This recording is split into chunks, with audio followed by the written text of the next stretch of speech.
Seguindo aqui a série de vídeos criticando o documentário do Brasil Paralelo, Pátria Educadora, hoje a gente vai falar um pouquinho mais sobre PISA, né?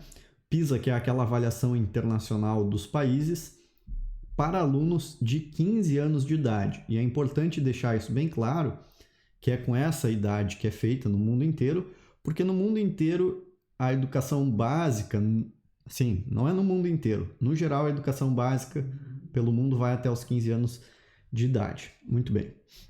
E é por isso que se avalia nessa idade e a gente vai falar mais sobre esses dados e como a gente tem uma Coreia do Sul, sim, uma Coreia do Sul aqui escondida dentro do Brasil e a gente vai discutir primeiro os dados e depois discutir o motivo pelo qual a gente tem essa preciosidade escondida no Brasil. Em primeiro lugar, a gente tem que entender o seguinte, que o ensino fundamental, que vai ali até o 9º ano, ele é de responsabilidade quase que exclusivamente dos municípios, tá? Quase que exclusivamente. Uma grande parte dos municípios, tem uma pequena parte que é estadual do ensino fundamental, porque o estado geralmente fica com o ensino médio, e tem uma pequena, mas bem pequena parte mesmo que fica com o nível federal, tá? Então tá. Geralmente o ensino fundamental é de responsabilidade dos municípios, uma partezinha dos estados e uma partezinha muito menor fazem parte da rede federal. Quem é que faz parte da rede federal? Por exemplo, as escolas militares, né? As escolas militares fazem parte da rede federal de ensino. Os colégios de aplicação, colégios esses que são de aplicação das teorias aprendidas nas faculdades. Por exemplo, tem o colégio de aplicação da URGS. Cada uma das universidades federais, ou algumas dessas universidades federais, terão colégios de aplicação. O colégio de aplicação da URGS, por exemplo, eu já estagiei nele e posso falar que é um colégio interessante. Assim como já trabalhei também em grandes colégios da cidade de Porto Alegre, entre os maiores. Eu já trabalhei em um dos maiores de Porto Alegre. Então, eu tenho um determinado conhecimento dessa área. Mas, saindo disso, vamos voltar para os dados. Primeiro, esses dados aqui são do PISA de 2018. Se a gente for analisar ali o desempenho, tá? Em ciências, a rede federal de ensino tem 517 pontos de média, a particular 487, estadual 394, municipal 329. Em leitura, rede federal de novo 528, particular 493, estadual 402 e municipal em 325. Como eu te falei, a rede municipal é o que mais importa porque é a que tem a maior parte dos alunos, e é a maior parte mesmo. Matemática, de novo, rede federal lá no topo, tá? 488, particular 463, estadual 369 e municipal 311. Então tu vê que essa escada ela se mantém. A rede federal em primeiro sempre, o particular em segundo, a estadual em terceiro e o municipal em quarto. Né? E isso se dá basicamente porque a rede municipal é aquela que fica com a grande parte, né, dos alunos do ensino público. Muito bem. Seguindo aqui o raciocínio, esses dados são de 2018. A gente não tem aqui a comparação com os países da OCDE, então eu vou pegar os dados de 2016, tá? Esses dados aqui são de 2016, mas tu pode ver o seguinte, ó, que a rede federal em 2016 era melhor do que a rede privada e estava acima da média dos países da OCDE. Em matemática, a gente, na rede federal, ficava pau a pau com os países da OCDE. Em ciências, ou em ciência, a rede federal melhor do que os países da OCDE. Então a gente tem que parar e pensar um pouquinho sobre isso. Por que a rede federal vai tão bem nisso? Em primeiro lugar, tanto para tu entrar num colégio militar quanto num colégio de aplicação, existe uma prova de seleção. Né? O colégio militar vai ter também os filhos dos militares, é claro, em uma parte, mas em outra parte vai ter a questão da prova de seleção. E é uma prova... Peguem um dia para darem uma olhadinha na prova do 6º ano. Eu não lembro se é o 5º ou 6º ano de um colégio militar, para vocês darem uma olhada em como é que é a prova. E colégio de aplicação também tem testagem. Então já começa por aí. Os alunos que entram nesses colégios já são alunos que passaram por um primeiro crivo. Pelo menos, né, já são uma parte selecionada dos alunos em questão. Muito bem. Segunda coisa, a gente pode botar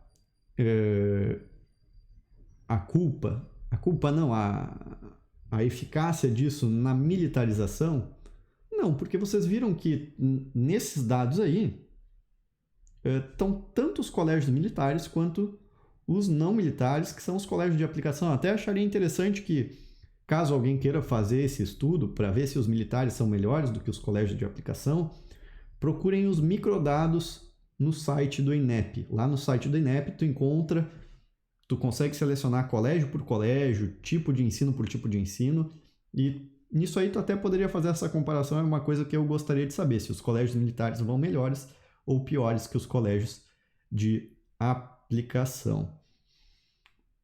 Sem olhar os dados, eu diria que eles vão melhores, os colégios militares. E não é pela militarização, é porque a prova para ingresso num colégio militar é realmente muito complicada. Então já são pré-selecionados de uma maneira muito melhor. Vejam que eu não estou criticando aqui o fato, né,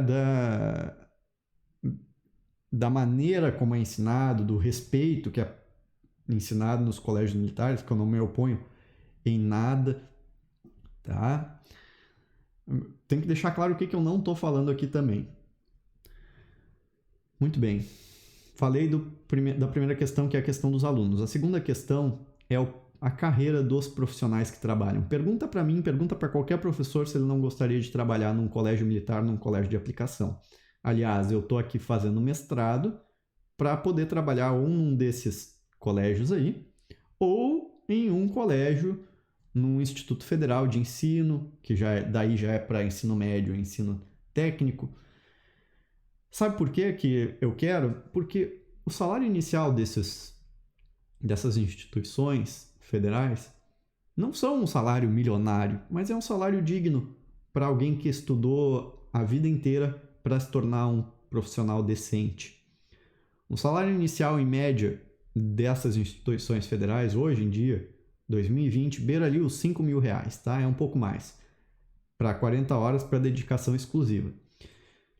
E são instituições que levam a cabo a meritocracia, tá? Meritocracia. Quer dizer, se tu fez um mestrado, isso aumenta o teu salário em mais ou menos uns R$2.000. Se tu fez uma especialização, aumenta em uns R$1.000 teu salário.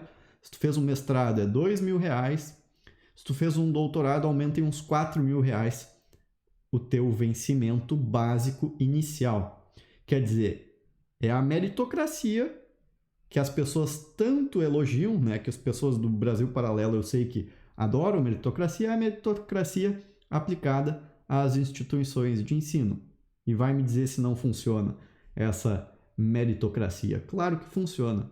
E a maior parte dos professores que trabalham nessas instituições são mestres, porque todo mundo faz essa prova, e para tu já passar nessa prova, tem a prova de títulos. Né? Além da prova escrita, além da prova didática, que é tu dar aulas e ser avaliados pelos pares, tem a prova de títulos. Então, se tu não tem um mestrado, já fica bem difícil de tu entrar num colégio desses. Quer dizer, os professores que estão lá são os melhores, né? Ganham bem e são os melhores. Né?